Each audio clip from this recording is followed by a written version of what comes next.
السلام علیکم ورحمۃ اللہ وبرکاتہ۔ اعوذ باللہ من الشیطان الرجیم،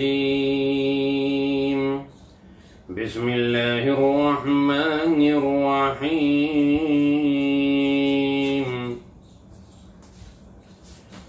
الف لام میم، تنزيل الكتاب لا ريب فيه من رب العالمين، أم يقولون افتراه بل هو الحق من ربك لتنذر قوما ما أتاهم من نذير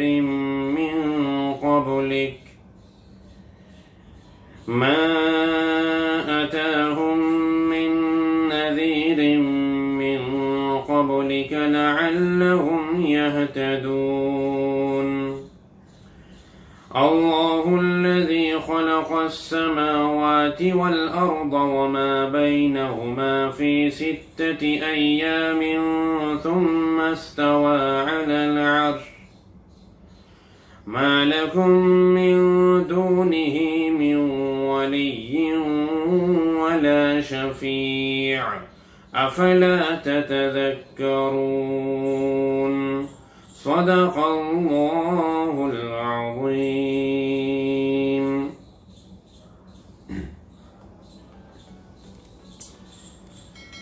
یہ سورہ سجدہ ہے 21ویں پارے میں، جسے سورہ الف لام میم سجدہ بھی کہتے ہیں۔ یہ سورت مکی ہے۔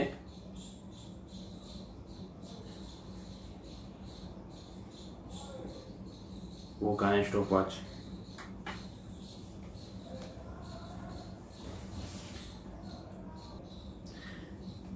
یعنی ہجرت سے پہلے یہ سورت نازل ہوئی۔ مکی سورتوں کے بارے میں اس سے پہلے بھی کئی دفعہ عرض کیا جا چکا ہے کہ مکی صورت یعنی جو ہجرت سے پہلے نازل ہوئی ہیں، اللہ تبارک و تعالی نے ان صورتوں میں احکامات کا ذکر نہیں کیا، عموماً اس میں ایمانیات کا ذکر ہے، عقائد سے متعلق گفتگو ہے، اللہ پر ایمان لانے سے متعلق، آپ صلی اللہ علیہ وسلم کی نبوت سے متعلق، قرآن کریم پر ایمان لانے سے متعلق۔ یہ اللہ کی سچی اور آخری کتاب ہے، تو جتنے بھی تعلق عقائد سے ہیں، جتنی چیزوں کا تعلق عقیدوں سے ہے، ان کا ذکر مکی صورتوں کے اندر ہے۔ تو اس سورت کے اندر 30 آیتیں اور 3 رکوع ہیں۔ یہ سورت وہ سورت ہے جسے آپ صلی اللہ علیہ وسلم عام طور سے جمعے کے دن فجر کی نماز میں پڑھا کرتے تھے۔ پہلی رکعت میں یہ سورہ سجدہ، دوسری رکعت کے اندر سورہ دہر۔ بعض روایتوں میں سورہ سجدہ کی بڑی فضیلتیں ملتی ہیں۔ ایک شخص سے متعلق ایک روایت میں ہے کہ ایک شخص جو سورہ سجدہ کی اور سورہ ملک کی تلاوت کیا کرتا تھا روزانہ رات کو سونے سے پہلے، اس سے متعلق لکھا ہے کہ کل قیامت کے دن اللہ تبارک و تعالیٰ کے سامنے پیشی ہوگی، تو سورہ سجدہ اور سورہ ملک، یہ دونوں کی دونوں صورتیں اس کی مغفرت کرائیں گے، اس کی بخشش کرائیں گے اور کہیں گے کہ یا اللہ یہ ہمیں بہت زیادہ پڑھتا تھا، آپ اس کی مغفرت کر دیجئے، آپ اسے بخش دیجئے۔ چنانچہ اللہ تبارک و تعالی ان صورتوں کی سفارش قبول فرمائیں گے اور اللہ پاک فرمائیں گے کہ ان کی ہر برائی کے بدلے ایک نیکی لکھ دو اور اس کے درجات بلند کر دو۔ تو بہرحال سورہ سجدہ اور سورہ ملک یہ سونے کے وقت عشاء کی نماز کے بعد پڑھنی چاہیے، قبر میں بھی کام آئیں گی اور حشر میں بھی انشاءاللہ کام آئیں گی۔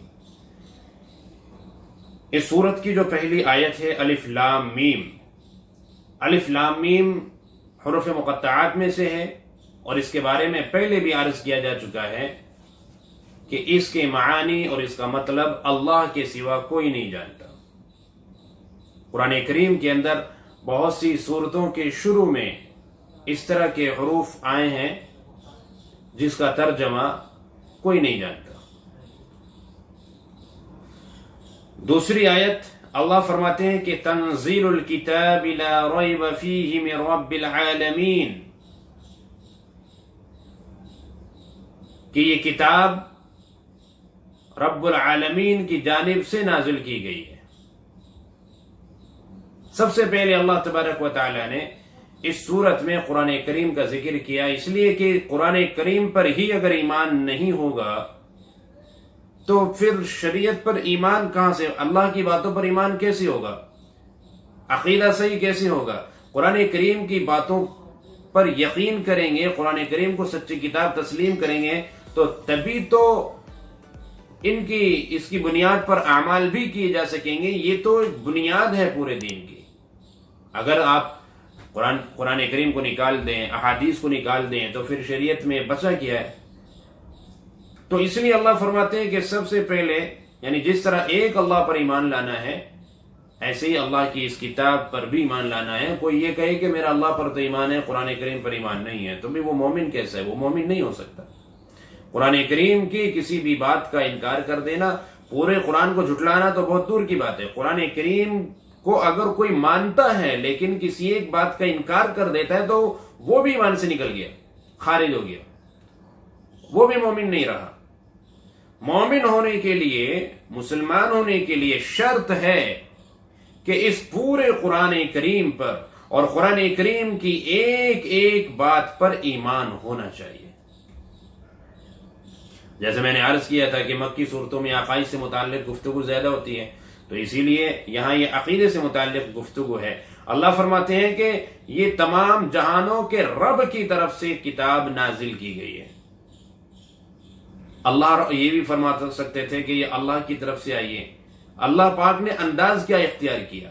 تمام جہانوں کا رب، یعنی وہ ایسا، اس کے اندر ایک تو اللہ کی عظیم قدرت کا مظاہرہ ہے، عظیم قدرت کا پتہ چل رہا ہے کہ اللہ تبارک و تعالی ایسے عظیم قدرت والے ہیں، طاقتور ہیں کہ اللہ پاک صرف ایک اس دنیا کا نظام نہیں چلا رہے ہیں، بلکہ ایسی نہ جانے کتنی دنیا ہے جن کو اللہ چلا رہے ہیں اکیلے تنے تنہا۔ اس رب کے لیے یہ دنیا چلانا کیا مشکل؟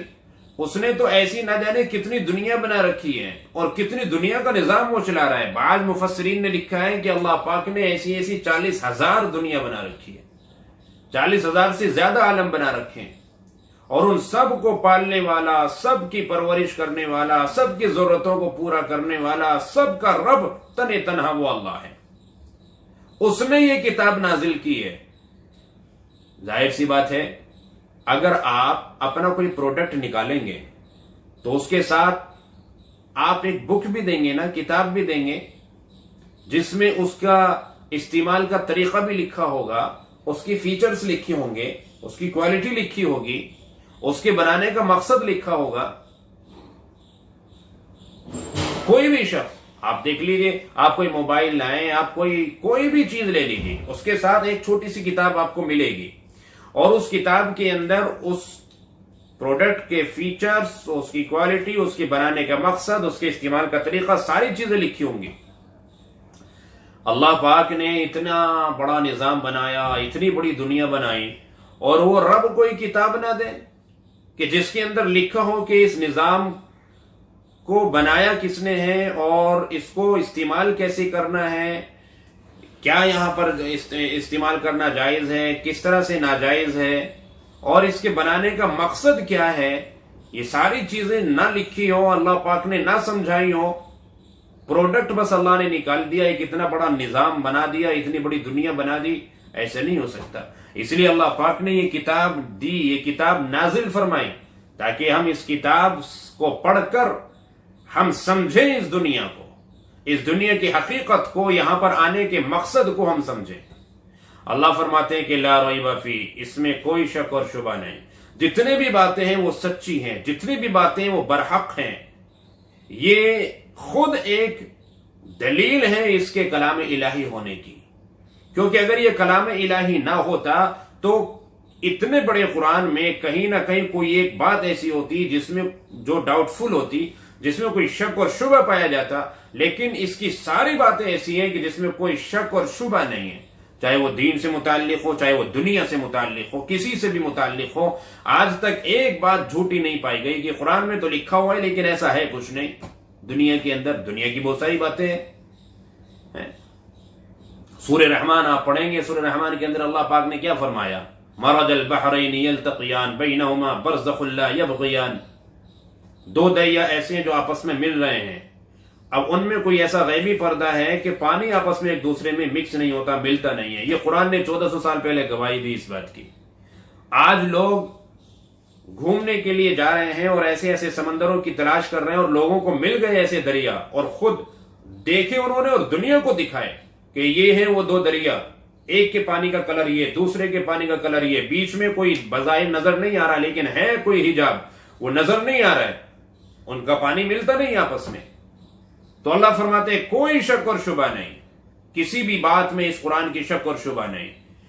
اور یہ بھی اس کا مطلب ہو سکتا ہے کہ اللہ یہ فرما رہے ہیں کہ یہ اللہ کی طرف سے نازل کی گئی ہے، اس میں کوئی شک اور شبہ نہیں ہے۔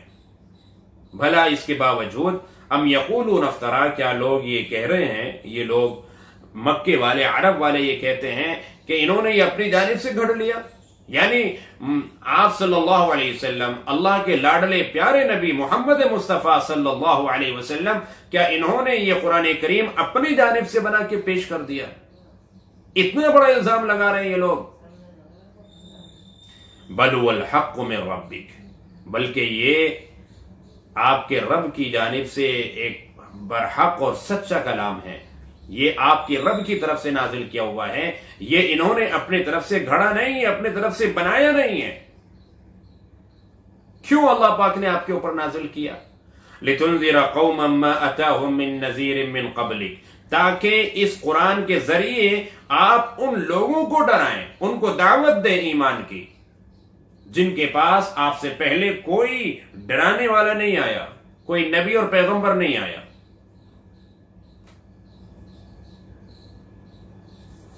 اہل عرب کے پاس، یعنی عرب میں آپ صلی اللہ علیہ وسلم سے پہلے باقاعدہ کوئی نبی اور پیغمبر نہیں آیا۔ یہ ہو سکتا ہے کہ کسی نبی کے نمائندے وہاں پہنچے ہوں، یہ تو ہو سکتا ہے، اور اس کا ہمیں قرآن کریم سے پتہ بھی چلتا ہے۔ اللہ پاک نے فرمایا ہم نے ہر ایک قوم کے پاس سمجھانے کے لیے بھیجا ہے، لیکن کوئی باقاعدہ نبی اور پیغمبر عرب میں نہیں آیا۔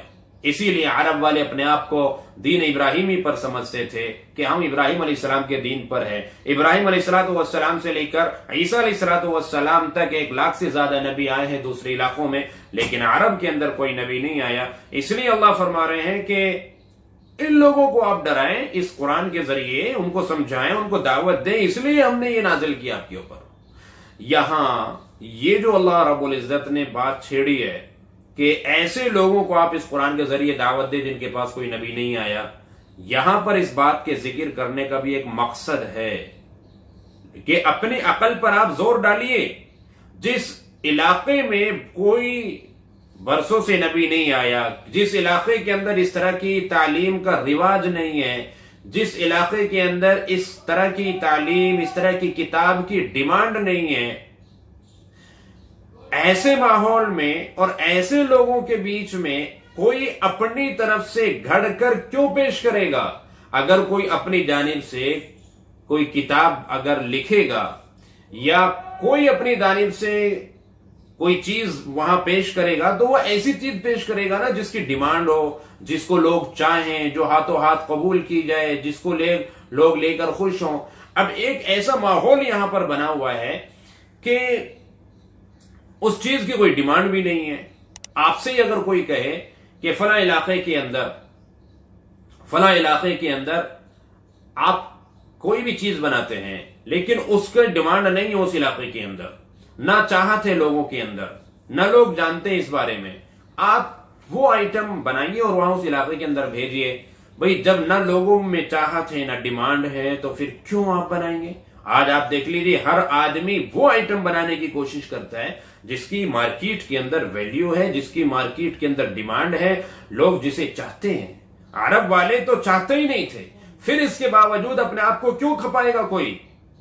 یہ خود اس بات کی دلیل ہے کہ کوئی اور ہے جو آپ کو مجبور کر رہا ہے لوگوں کے سامنے آنے پر اور لوگوں کی خوشامدیں کرنے پر اور لوگوں کے سامنے یہ دعوت پیش کرنے پر۔ کوئی اور ہے جو آپ کو مجبور کر رہا ہے، وہ اللہ تبارک و تعالی ہے، چونکہ اللہ نے آپ کو ایک ذمہ داری دی، نبی بنایا، پیغمبر بنایا، آپ اپنی اس ذمہ داری کو پورا فرما رہے ہیں۔ تو عرب میں کوئی نبی آپ سے پہلے نہیں آیا، اور یہ جو زمانہ ہوتا ہے یہ زمانہ فترت کہلاتا ہے، یعنی کسی نبی اور پیغمبر کا وہاں باقاعدہ نہ پہنچنا۔ تو اللہ تبارک و تعالیٰ فرماتے ہیں کہ ایسے لوگوں کو آپ اس قرآن کے ذریعے ہدایت دیں، ان کو سمجھائیں، لعلہم یہتدون، تاکہ وہ صحیح راستے پر آئیں، وہ ہدایت پر آئیں۔ وہ جس گمراہی کے اندر مبتلا ہیں اس وقت، کفر میں، شرک میں، بیت اللہ کے اندر بت رکھے ہوئے ہیں، تو وہ ان بتوں کو وہاں سے نکالیں اور وہ خود صحیح راستے پر آئیں۔ یہ قرآن ہم نے اس لیے آپ کو دیا۔ اگر آپ نہیں مانیں گے اور آپ اس ہدایت کو، اس پیغام کو قبول نہیں کریں گے تو پھر ہو سکتا ہے کہ اللہ کی طرف سے پکڑ آ جائے، اور اگر اللہ کی طرف سے پکڑ آئے گی تو آپ بچ نہیں سکیں گے۔ آپ زمین میں، آسمان میں، آپ کہاں جائیں گے بچ کر؟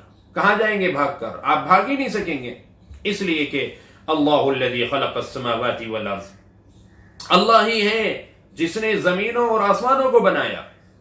وہ صرف تمہارا خالق نہیں، زمین کا بھی خالق اور آسمانوں کا بھی خالق ہے۔ تمام آسمان اس نے بنائے، تمام زمینیں اس نے بنائی، وما بینہما، اور جو ان کے درمیان جتنے بھی مخلوق ہیں سب کو اس نے بنایا۔ آپ دیکھیں یہ پہاڑ، یہ درخت، یہ حجر، یہ ندیاں، یہ نالے، اور یہ جتنی بھی چیزیں، جتنی بھی مخلوقات ہیں، جانور ہیں، درندے ہیں، پرندے ہیں، سب اس رب کریم کی مخلوق ہے، سب اس نے بنائے۔ اور کتنے دن میں؟ فی ستۃ ایام، 6 دنوں کے اندر۔ اللہ پاک نے اتوار کے دن سے بنانا شروع کیا، جمعے کے دن بنا کے فارغ ہو گئے۔ 6 دنوں میں زمین، آسمان، درخت، پہاڑ، ندی، نالے، سمندر، جانور، انسان، سب کچھ بنا کے آپ فارغ ہو گئے۔ اور یہ 6 دن آخرت کے اعتبار سے ہیں، یہ 6 دن دنیا کے اعتبار سے نہیں، اور آخرت کا ایک دن دنیا کے 1000 سال کے برابر ہے۔ تو اس سے پتا چلا 6000 سال میں اللہ نے بنایا۔ کیوں؟ اللہ تبارک و تعالیٰ کو کیا ضرورت پڑی کہ 6000 سال لگائیں؟ اصل میں صرف اپنے بندوں کو اللہ یہ تعلیم دینا چاہ رہے ہیں کہ یہ نظام اللہ نے ایک سسٹمیٹکلی طریقے سے بنایا، اور یہی اللہ پسند کرتے ہیں کہ تم بھی کام سسٹمیٹکلی طریقے سے کرو، اطمینان سے، جلد بازی کے ساتھ نہ کرو۔ جلد بازی کا کام اللہ کو ہرگز پسند نہیں ہے۔ یہ اللہ تبارک و تعالیٰ اپنے بندوں کو دعوت دینا چاہتے ہیں، اسی لیے آپ دیکھیں گے ہر موقع پر یہ کہا گیا ہے، نماز کے لیے آئیں تو اطمینان سے آئیں، وضو کریں تو اطمینان سے کریں، جو بھی کام کریں اطمینان سے کریں۔ جلد بازی کا کام اللہ کا نہیں، یہ شیطان کا کام ہے۔ اس نے جلد بازی کی اور اللہ کے حکم کا انکار کر دیا، آدم علیہ السلام کو سجدہ نہیں کیا، ہمیشہ کے لیے وہ مردود ہو گیا، ہمیشہ کے لیے گمراہ ہو گیا۔ تو یہ شیطان کا کام۔ یہ اللہ تبارک و تعالیٰ کی طرف سے میسج یہ ہے کہ آپ اطمینان سے کیجئے ہر کام۔ تو بہرحال 6 دنوں میں اللہ نے یہ سب چیزیں بنائی۔ ثم استوى علی العرش، پھر اللہ اپنے عرش پر قائم ہو گئے۔ عرش جو ایک تخت کی طرح ہے، اور جو معمولی تخت نہیں، معمولی عرش نہیں، 7 زمین و آسمان اس کے اندر سما جائیں گے، پتہ بھی نہیں چلے گا کہ کہاں رکھے ہیں، اتنا بڑا عرش ہے۔ لیکن وہ عرش بھی اللہ کے سامنے تو چھوٹا ہے نہیں، کیونکہ اللہ اکبر، اللہ سب سے بڑے ہیں، عرش سب سے بڑا نہیں ہے۔ اس عرش کے اندر اتنی پاور نہیں ہے، اتنی وسعت نہیں ہے کہ وہ اللہ کو اپنے اندر سما سکے، لے سکے۔ اب کیسے اللہ اس پر قائم ہے یہ اللہ جانے۔ شروع میں جب تک یہ نظام نہیں بنا تھا، یہ آسمان نہیں بنے تھے، یہ زمین نہیں بنی تھی، تو اللہ کا عرش پانی پر تھا۔ جب اللہ پاک نے زمین بنانی چاہی تو اللہ نے اپنے عرش کے نیچے سے پانی کو جھاگ میں تبدیل کیا، پھر مٹی میں تبدیل کیا، جہاں تک چاہ اللہ نے اس کو پھیلا دیا۔ اللہ اپنا عرش لے گئے سب سے اوپر، اللہ نے 7 آسمان بنا دیے، 7 زمین بنا دی اللہ پاک نے، پھر باقی مخلوقات کو بنا دیا۔